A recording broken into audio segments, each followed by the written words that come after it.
Good morning my dear student. और मैं श्री बालम। और आज हम करने जा रहे हैं अंक गणित की आधारभूत प्रमेय। बहुत इम्पोर्टेंट टॉपिक है स्टूडेंट। ये इसमें से एक क्वेश्चंस आने की पूरी संभावना होती है आपके बोर्ड के एग्जाम में 10th के। राइट, तो क्या होती है ये अंक गणित के आधारभूत प्रमेय? इसका ये स्टेटमेंट मैंने लिखा हुआ है, ठीक है। मैं एक बार स्टेटमेंट को आपको पढ़ रहा हूँ, पढ़ के बता रहा हूँ, फिर मैं इसको आपको समझाऊंगा। देखो क्या है, प्रत्येक भाज्य संख्या, और ये भाज्य संख्या अभाज्य संख्या इसके अंदर आ रही है, पूर्णांक आ रहे हैं, ये सब मैं आपको ऑलरेडी पहले ही वीडियो में बता चुका हूँ। जिस बच्चे ने स्टूडेंट ने मेरी प्रीवियस वीडियो ना देखी हो वो पहले मेरी प्रीवियस वीडियो को वॉच कर सकता है, या कोई नया स्टूडेंट चैनल पे जुड़ा है तो वो पहले हमारी प्रीवियस वीडियो को वॉच कर ले, उसके बाद ये सब चीजें उसको अच्छे से समझ आएंगी। तो प्रत्येक भाज्य संख्या मैंने आपको बताई थी जिसके दो से ज्यादा गुणनखंड हो सकते हैं। प्रत्येक भाज्य संख्या को अभाज्य संख्या मैंने आपको बताई थी, एक बार रिवीजन के तौर पे बता दो, जिसके ओनली एंड ओनली केवल दो ही गुणनखंड होते हैं, 1 और खुद वो संख्या। प्रत्येक भाज्य संख्या को अभाज्य संख्याओं के गुणनखंड के रूप में व्यक्त यानी गुणनखंडित किया जा सकता है, तथा यह गुणनखंड अभाज्य गुणनखंडों के आने वाले क्रम के बिना अद्वितीय होता है। तो ये स्टेटमेंट मैंने इसका पढ़ा है, इसका क्या मतलब है, क्या इसका मीनिंग है, ये मैं आपको समझाने वाला हूँ। तो आप लोग ध्यान देना, बहुत ध्यान से देखना। ये इसका जो स्टेटमेंट है वो ये कह रहा है कि किसी भी भाज्य संख्या के जो अभाज्य गुणनखंड होते हैं, किसी भी संख्या के जो अभाज्य गुणनखंड होते हैं वो कैसे होते हैं? अद्वितीय का मतलब एक जैसे ही होते हैं, बदलते नहीं। राइट, पहली बात कि किसी भी भाज्य संख्या के जो अभाज्य गुणनखंड होते हैं वो अद्वितीय यानी यूनिक होते हैं। राइट, और दूसरी बात, उनका अगर हम क्रम को भी आगे पीछे कर दें तो भी कोई फर्क नहीं पड़ता। तो ये थी अंकगणित की आधारभूत प्रमेय। अब ये एग्जाम्पल लिखा हुआ है आपके सामने 30, इसके हम क्या करेंगे? गुणनखंड। तो करते हैं, ये एक भाज्य संख्या है 30, तो इसके गुणनखंड करते हैं। पहले जो है अभाज्य संख्या है, 2 से शुरू होती है, 2 से सबसे छोटी से शुरुआत करते हैं। पहले 2 से इसको करते हैं तो कितनी बार कटेगा? 15 बार। अब ये 2 से नहीं होगा तो 3 से चलते हैं, 3 पंजे 15 और 5 ही कम 5। तो इसके जो अभाज्य गुणनखंड आ गए वो आ गए 2 गुना 3 गुना 5। कोई स्टूडेंट कहता है नहीं सर मेरी समझ में तो ये आता नहीं, मैं नहीं कर रहा ऐसे, मैं तो इसे पहले 3 से करूंगा। चलो भाई पहले 3 से कर लो, 3 धाम 30। अब ये 3 से नहीं होगा सर, मैं तो इसे 5 से करूंगा, 5 दूनी 10। सर मैं तो इसे 2 से करूंगा। चलो एक स्टूडेंट ने इसे ऐसे लिख दिया, एक स्टूडेंट और बोला सर पीछे से खड़ा होके, सर मैं इसको ऐसे भी नहीं करूंगा, मैं इसको ऐसे करूंगा। कैसे करेगा भाई तू इसे? 5 6 30, अच्छा 2 3 6, 3 एकम 3, सर मैं तो इसको ऐसे करूंगा। कर ले भाई, ऐसे कर ले तू। तो तीनों स्टूडेंट ने अलग अलग तरीके से इसके क्या करे? अभाज्य गुणनखंड। तो अंकगणित की आधारभूत प्रमेय यही कहती है कि किसी भी भाज्य संख्या के जो अभाज्य गुणनखंड होते हैं वो अद्वितीय होते हैं। अद्वितीय का मतलब एक जैसे, 2 इसमें भी है, 2 इसमें भी है, 2 इसमें भी है। क्या ऐसे तो नहीं है 2 एक बार आ रहा हो, यहाँ 2 बार आ रहा हो, यहाँ एक बार आ रहा हो। जो संख्या किसी भी भाज्य संख्या के जो गुणनखंड होंगे उनमें जो अभाज्य गुणनखंड होंगे वो एक जैसे ही होंगे। उनका क्रम आगे पीछे हो सकता है, बट लेकिन वे संख्याएं एक से ही होंगी। देखो 2 3 ये रहा, 5 ये रहा, 2 ये रहा, 3 ये रहा, 5 ये रहा, 2 ये रहा, 3 ये रहा, 5 ये रहा। तो ये होती है अंकगणित के आधारभूत प्रमेय कि किसी भी भाज्य संख्या के जो अभाज्य गुणनखंड होते हैं वो यूनिक होते हैं, अद्वितीय होते हैं, और अगर हम उनके क्रम को बदल दें तो उस पर कोई फर्क नहीं पड़ता। हमने इनके क्रम को बदल दिया, अब भी हम गुणा करेंगे तो 30 ही आएगा। 2 तिया 6 पंजे 30, 3 पंजे 15, दूनी 30, 5 दूनी 10, तिया 30, सबकी गुणा 30 ही आ रही है। तो ये होती है अंकगणित की आधारभूत प्रमेय। अब चलते हैं बच्चों आगे। ये तो था अंकगणित के आधारभूत प्रमेय। अब हम एक क्वेश्चन ले लेते हैं के क्वेश्चन है 210 व 315 के अभाज्य गुणनखंड ज्ञात करो। अभाज्य गुणनखंड ज्ञात करो। चलो भाई इनके अभाज्य गुणनखंड ज्ञात करते हैं। ठीक है, तो यहाँ तो कितना आएगा 210 और यहाँ कितना लिखे 315। चलो गुणनखंड करने शुरू करते हैं जैसे हम लोग बचपन में करते थे। बचपन में 55 तो हम जैसे 5, 6, 7, 8 में करते थे। पहले अभाज्य संख्या सबसे छोटी कौन सी होती है? 2। पहले 2 से करेंगे, फिर 3 से करेंगे, फिर 5 से करेंगे, फिर 7 से, ऐसी बढ़ती चली जाती है अभाज्य संख्या। तो 2 से करेंगे पहले। 2 एकम 2 0 और 2 पंजे 10। अब देखो 2 से तो कटने वाला नहीं है। 3 से देखो, 3 से कट जाएगा। 3 तिया 9, 3 पंजे 10। अब 3 से तो कटने वाला नहीं है। 5 से 5 7 35 और 7 एकम 7। तो 210 की क्या आ गया अभाज्य गुणनखंड? 2 गुणा 3 गुणा 5 गुणा 7। कोई से आगे पीछे भी लिख ले, कोई फर्क नहीं पड़ता, आंसर गुणा करके 210 ही आएगा। दूसरा कहते हैं 315। 2 से शुरू करते हैं, 2 से लास्ट में जिसके 5 है वो 200 का भी होता ही नहीं। 3 से देखते हैं, सर हो जाएगा। 3 एकम 3 0, 3 पंजे 15। 3 से देखते हैं, सर हो जाएगा। 3 एकम 3 और 3 पंजे 15, 315 सर हो जाएगा। 3 तिया 9, 3 पंजे 15 सर नहीं होगा। 3 से 5 से चले, 5 7 35 सर 700 हो जाएगा। चलो लिखते हैं 3 गुणा 3 गुणा 5 गुणा 7। तो किसी भी नंबर के अभाज्य गुणनखंड हम ऐसे ज्ञात करते हैं। किसी भी संख्या के अभाज्य गुणनखंड ऐसे ज्ञात करते हैं। बहुत सिंपल मेथड है। अब हम चलते हैं आगे। क्या आगे है उसमें? अंकगणित की आधारभूत प्रमेय समझ में आ गई, उदाहरण बता दिया, ये होती है अंकगणित के आधार पर में अभाज्य गुणनखंड करने सिखा दिए। अब आगे क्या है बच्चों, बहुत इंपॉर्टेंट है। आगे है अब हम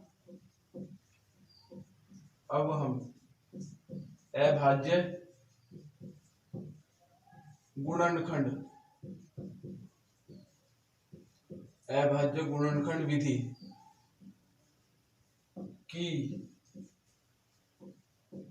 की सहायता से किन्हीं भी 2 या 2 से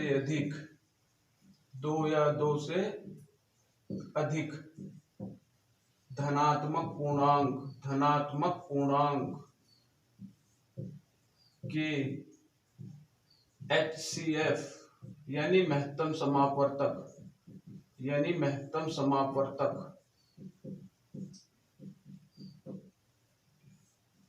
हाईएस्ट कॉमन फैक्टर या महत्तम समापवर्तक व LCM लघुत्तम समापवर्तक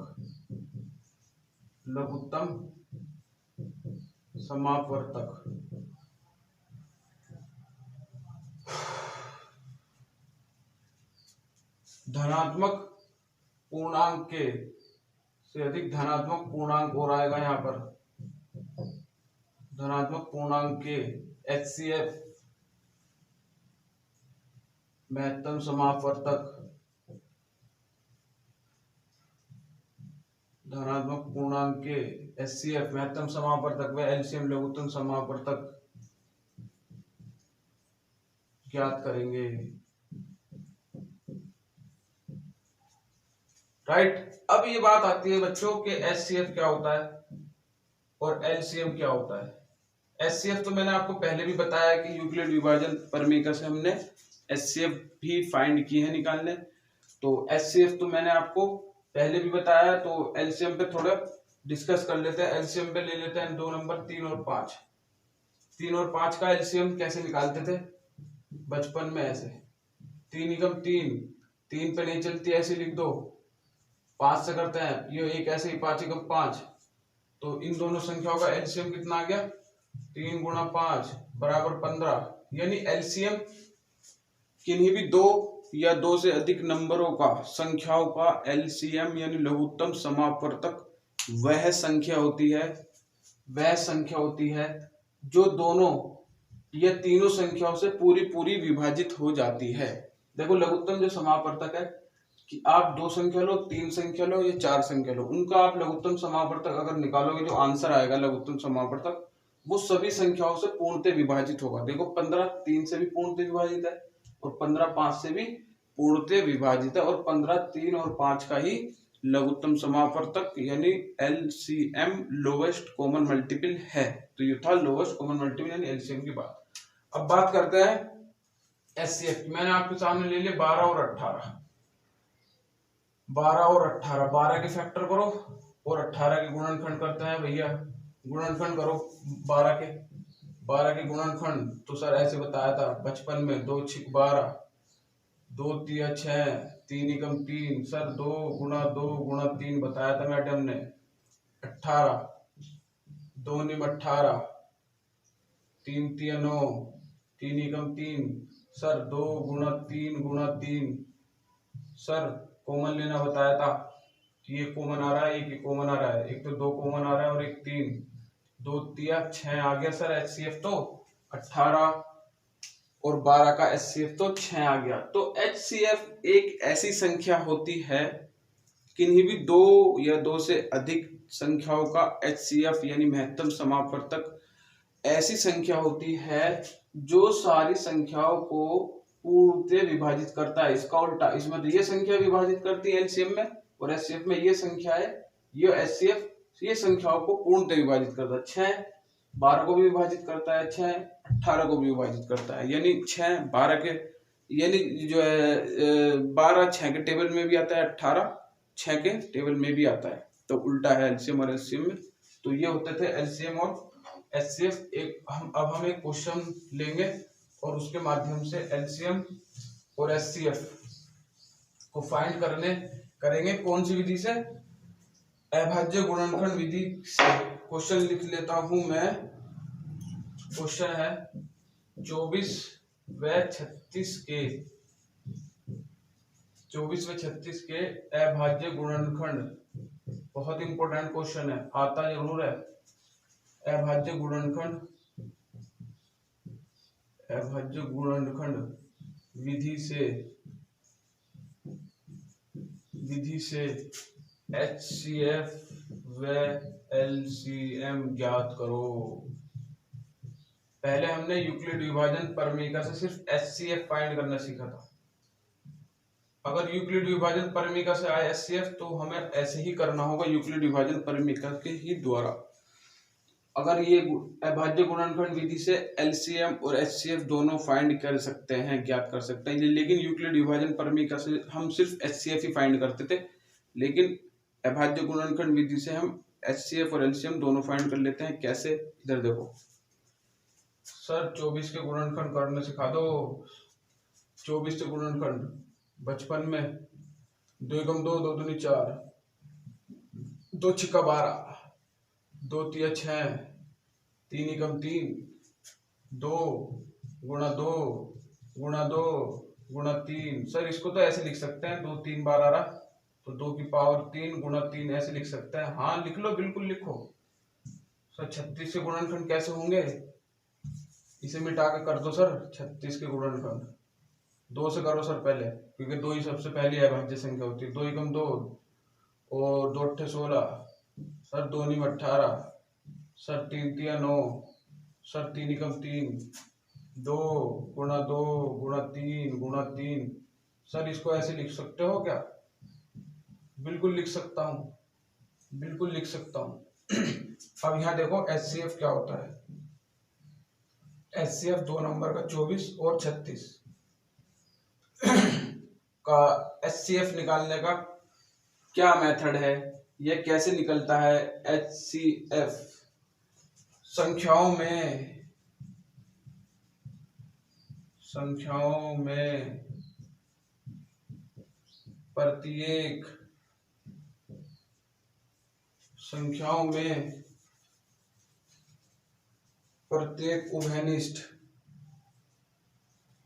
प्रत्येक उभयनिष्ठ गुणन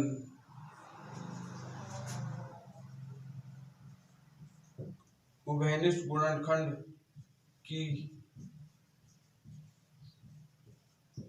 सबसे बड़ी घात,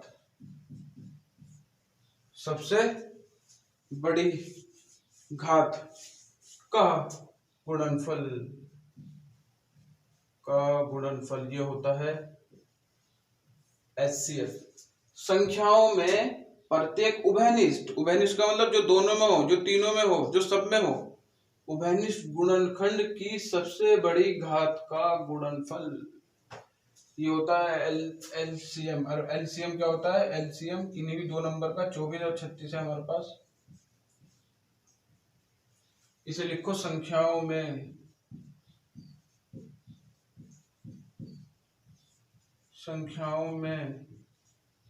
समृद्ध,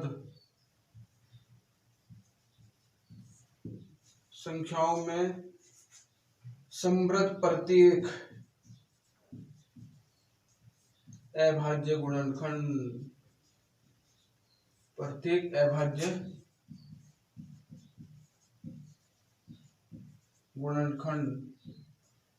की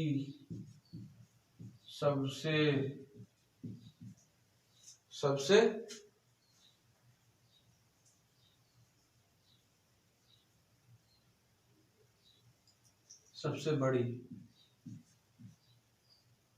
घात का गुणनफल। इसमें आएगा सबसे छोटी, लिखो इसमें सबसे बड़ी और सबसे छोटी घात का गुणनफल। सर ये क्या लिख दिया आपने? दो लाइन हमें समझ में नहीं आ रही। देखो मैंने आप लोगों के सामने लिखा a² b की पावर 3 c, और नीचे लिखा a की पावर 3 b की पावर कुछ भी नहीं और c की पावर 2। हमें इन दोनों संख्याओं का HCF निकालना है। देखो ध्यान से देख लेना, बस इसी के अंदर है सब कुछ। मैंने कहा संख्याओं में प्रत्येक उभयनिष्ठ गुणनखंड होने चाहिए। दोनों में उभयनिष्ठ ए भी है, बी भी है, बी भी है, सी भी है, सी भी है, या सी की पावर कुछ नहीं है। दोनों में उभयनिष्ठ गुणनखंड की सबसे छोटी घात याद रखना। HCF में महत्तम समावर्तक में सबसे छोटी घात, इन दोनों में, ये दोनों उभयनिष्ठ है, इनमें सबसे छोटी घात कितनी है? 2 है, 3 है? सर 2 है। a की पावर 2 गुणा, इन दोनों में उभयनिष्ठ कौन है? b है। सर सबसे छोटी घात लेनी है तो b की पावर 1 लेंगे। इन दोनों में उभयनिष्ठ c भी है, सबसे छोटी घात लेंगे, HCF ले रहे हैं तो a² bc, ये तो आ गया HCF। और LCM में पहले देखो उभयनिष्ठ है सर है उभयनिष्ठ। सबसे बड़ी पावर ले लो सर, और क्या करना? a की पावर 3 गुणा, ये भी उभयनिष्ठ आ रहा है, b की पावर 3 गुणा, ये भी उभयनिष्ठ है। सबसे बड़ी पावर लो, यहाँ 1 है, यहाँ 2 है, c की पावर 2, तो ये आ गया a की पावर 3 b की पावर 3 c की पावर 2। तो ऐसे निकालते हैं LCM और HCF, ये है इनका मतलब। HCF में तो याद रखना आपको सबसे छोटी घात लेनी है, और LCM में आपको सबसे बड़ी घात लेनी है, बस ये याद रखना। अब आते हैं अपने क्वेश्चन पर। यहाँ पे निकालना है हमें HCF। मैंने क्या बताया? उभयनिष्ठ का मतलब जो दोनों में हो, उभयनिष्ठ की सबसे छोटी घात, 2 की पावर 3, 2 की पावर 2, 2 की पावर 2 लेंगे सर। उभयनिष्ठ की सबसे छोटी पावर, या कुछ नहीं 1 मान लेंगे, 3 की पावर 1 गुणा कर दो, 2 की पावर 2 4 गुणा, 3 की पावर 1 3, 4 थे 12 आ गया कितना? HCF। तो आ गया 12। LCM कहाँ निकालें? जगह खत्म हो गई। LCM देख लो, यहाँ नीचे देख लो, LCM उभयनिष्ठ देख लो। पहले तो उभयनिष्ठ देख लो। सर है उभयनिष्ठ, दो है, 3 भी है। उभयनिष्ठ की सबसे LCM में सबसे बड़ी घात लेनी है, बड़ी घात 2 की पावर 3 गुणा 3 की पावर 2, 2 की पावर 3 कितना होता है? 8, 3 की पावर 2 कितना होता है? 9, तो 8 9 72। तो ये तो आ गया LCM, और ये क्या आ गया? HCF। बात आई क्या कुछ समझ में? एलसीएम और एचसीएफ कैसे फाइंड करते हैं। अब आगे की कहानी देखो क्या होती है। एलसीएम और एचसीएफ तो आ गया सर एक बात और मुझे इसमें नजर आ रही है क्या, कि अगर हम एलसीएम 24 और 36 के, एचसीएफ कितना आया 12 और एलसीएम कितना आया 24 और 36 का सर 72। क्या सर मैं अगर इनकी ऐसे गुणा कर दूं, एचसीएफ 24 और 36 गुणा एलसीएम 24 और 36, तो मैं कुछ देख रहा हूँ, कुछ समझ में आ रहा है मेरे सर। चल देखते हैं, गुणा कर दो इनकी बस एक बार। 12 दूनी 24 का 4 का सिल दो, 12 7 84 और 2 86, 864 आ रहा है सर। अच्छा चलो सर एक बार एक काम और करो, ये दोनों जो संख्याएं थी जो हमें क्वेश्चन में दिया था उनकी भी एक बार गुणा करके देखो क्या आता है। चलो कर लेता है, चलो इधर कर लेता है। 6 चक 24 के 4 का सिल दो, 6 दूनी 12 और 2 14, 4 ते 12 1 6 और 1 7, 4 6 8। सर इन दोनों की गुणा भी यही आई, यानी किन्हीं भी दो नंबर का एलसीएम और एचसीएफ की गुणा, और जो दो नंबर दे रखे थे जिनका मैं एलसीएम और एचसीएफ फाइंड करना था उन दोनों की गुणा सर दोनों सेम आई। तो इससे क्या रिजल्ट निकल सकता है सर, इससे ये रिजल्ट निकल सकता है कि किन्हीं भी दो के, इससे तो ये रिजल्ट निकल सकता है सर, यहाँ तो ये बात निकल के आ रही है कि एचसीएफ 24 और 36 का और मल्टीप्लाई एलसीएम 24 और 36 का, इनकी गुणा तो 24 और 36 के बराबर आ रही है सर ये तो इंपोर्टेंट रिजल्ट बन गया, इसका मतलब बिल्कुल बन गया। तो लिख लो, किन्हीं भी दो धनात्मक